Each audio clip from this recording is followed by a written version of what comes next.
Good morning. Good morning. Of course, I'm freezing, but I'm freezing every day. Every single day, I'm freezing. I swear that I could do a whole series on what it's like to be chronically cold. I am cold all day, every day, all the time. I take iron supplements, I layer up, I'm just always cold. Anyway, how is everybody doing? I hope you're all doing well. I wanted to show you guys something. Hold on.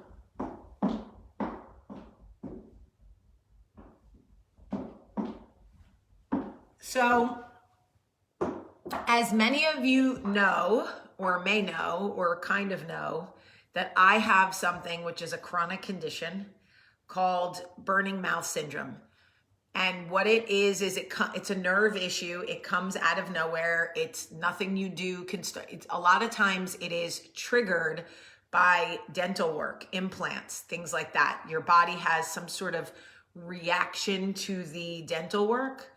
And Mr. Al, be sure, sir.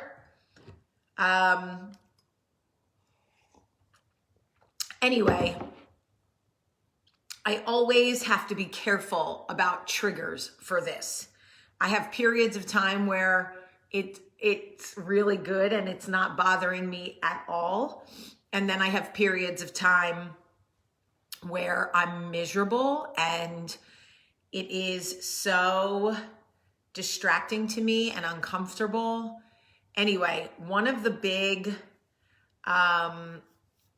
triggers for me can be scent.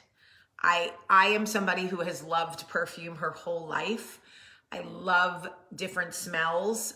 And so there are days that I can wear whatever perfume I want and it doesn't trigger me. There are other days that I walk into I can walk into a room and the scent of the room can start the problem. And it's nerve-wracking for me because once it starts, it can be days before it subsides again, and it literally makes me crazy. So when I was looking for things that I wanted to sell on State of Style, everybody was like, what about scents? What about this? What about that? And I was very cautious about using anything, trying anything. And so there is a product that I love. It is a scented oil that is a faith-based scented oil. And I know that sounds a little hokey, but I do love it. And this one says, you will keep him in perfect peace whose mind is stayed on you. And Isaiah 26:3. And we have 5 different scents and they all smell amazing. But what is wonderful for me is it smells so good, this oil. It's like an anointing oil almost. And it smells wonderful and there's no trigger. So if you know anybody who wants to just smell yummy or, worries about triggers or whatever, that stuff is the bomb. I love it. It smells floral. It smells light. It's not overpowering. It smells, I don't know, comforting is the only way I can describe it. I don't know, y'all. Maybe that's God's oils. Okay. But you can get it on stateofstyleJewelry.com. When you click shop, there's a tab that says the oils. But anyway, there's different scents and all the scents are described. You can pick the one you like. I have them all, but I love it. And people are always like, oh, you smell good. And it's so nice that I'm not going to get triggered and have burning mouth for the next fucking 5 days. Anywho, just thought I'd share that with you. I am over here just trying to live my best life. I am really in a very weird space about this coffee shop. I am trying very hard to listen to God's direction, and it is so hard to hear him right now because my fears are so loud. My fears are so loud. In order to make money, you have to spend money. And I am aware of that, but I suffer from financial anxiety, and I always have since my dad died. And I know it's a dead dad issue, and I know it's like a little bit unrealistic, but when we were talking about anxiety, which is where this coffee talk will eventually circle back to, whether it is real to you or not, right? Like, whether it's real, meaning like actual, or if it's just in your mind, either way, if it brings you some sort of anxiety, it's an anxious causing situation. So I had a meeting yesterday over at the space for the coffee shop, and thank you, Kim Blake. And it's going to cost a lot of money to do what I want to do. For me, it's like, I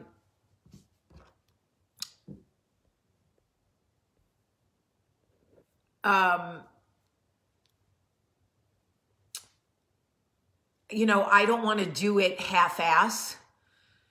And so for me, it's like basically going to cost like over $150,000 to build this coffee shop. And that is terrifying to me. Whether I have the money or not, that's not the issue. Like, it's not like, well, if you have it, right, like spend it. Like, no, I hoard, and no, like that's not how it works for my anxiety. So I don't know what to do. I don't want to quit because I really believe that I could be very good at this, but at the same time, like, I'm so afraid. Like, I'm so afraid. And so I just have to listen for God's direction, because I know if I listen, it'll come. And I just have to figure out if it makes sense for me. So I'm still, I just want you to know that if I don't do it, it's not for lack of desire or want. It's literally because the anxiety of spending that much money is going to put me in my grave, and no coffee shop will be good if Jamie's in her grave. So moving on to anxiety, I thought Charlie said something really profound this morning, and that was, she has a talent show this weekend, and she has practice and rehearsal, and she has a haircut, and she has basketball practice, and we were talking about all the things, and she went into the refrigerator, and I could see the anxiety building. She gets very anxious in the morning, Charlie. That's her very anxious time. She paces a lot. She wrings her hands like this a lot. And these are very like anxiety indicative behaviors, right?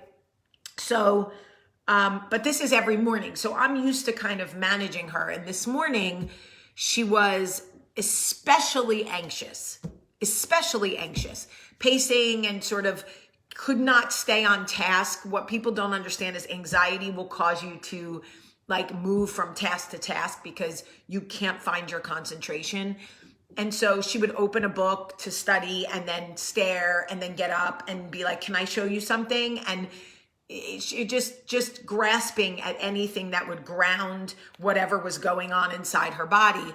So, she went into the refrigerator. I knew some sort of explosion was coming because her anxiety was coming out of her throat. And I knew, and if you pay attention to your child and you learn their triggers, you know when they're going to go off the rails.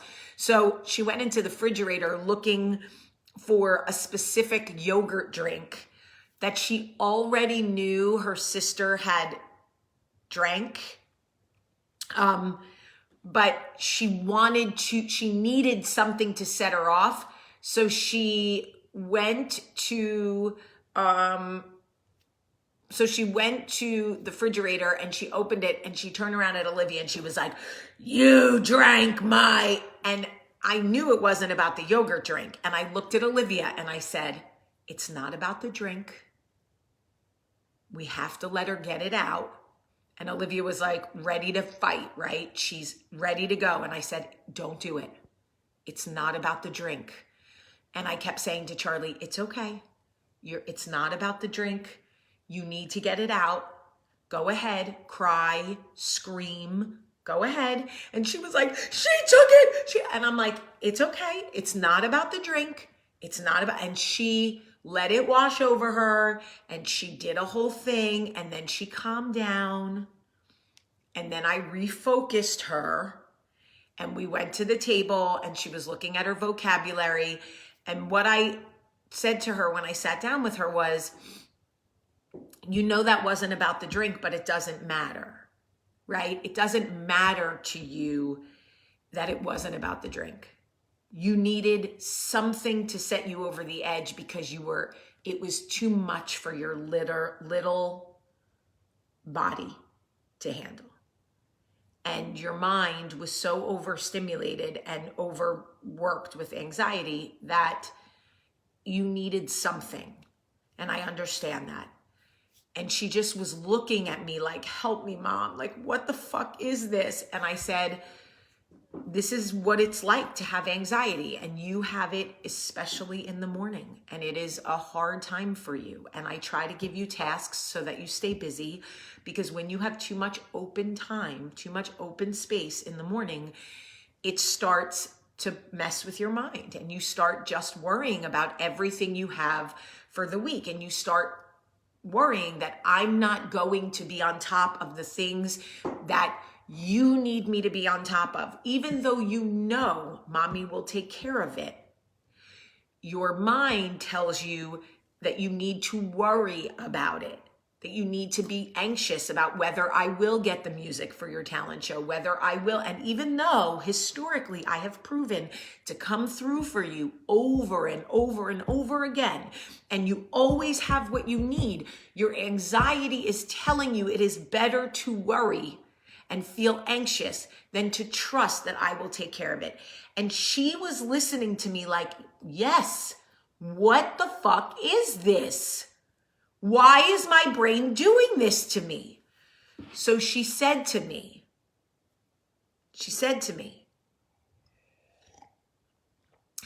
"It's like 99% of my brain knows that it will be fine. But the 1% of my brain that isn't sure is so loud." And I said, "This is it, baby. This is it. You know that I'm going to take care of everything. You know it.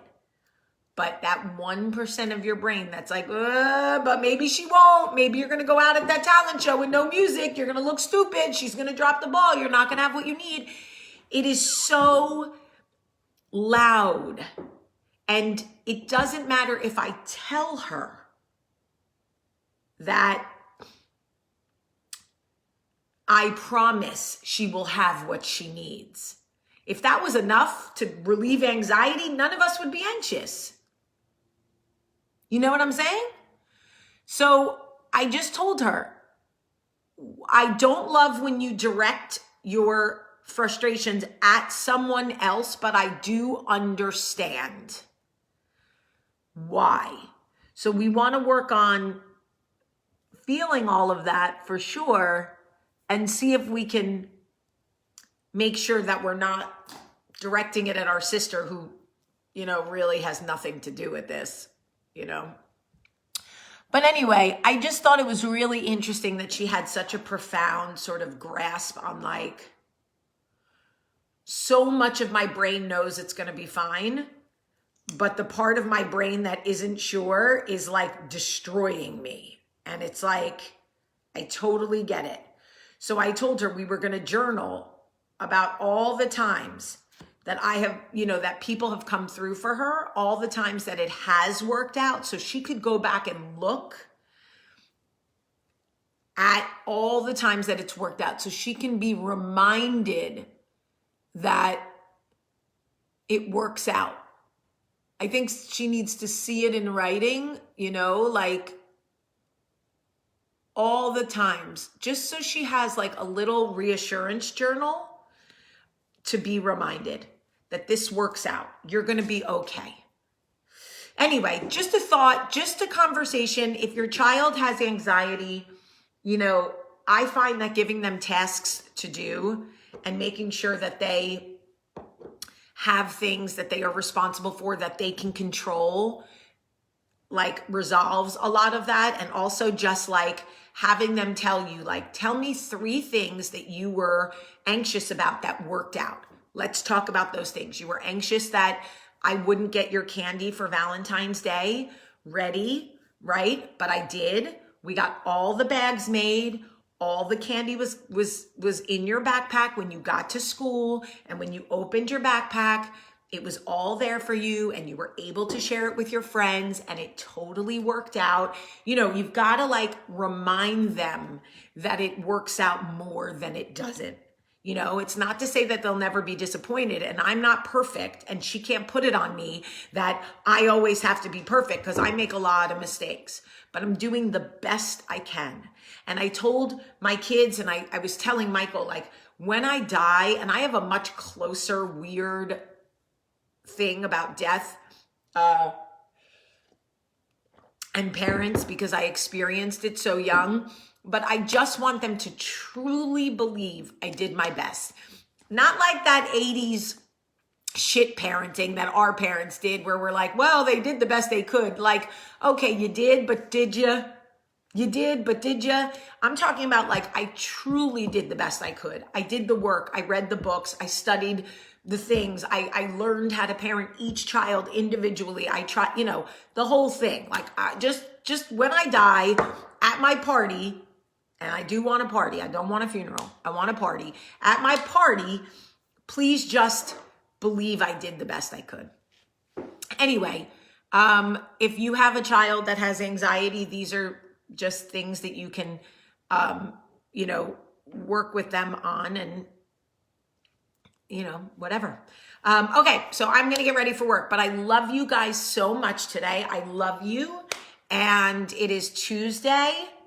And I hope that you have a great, great day.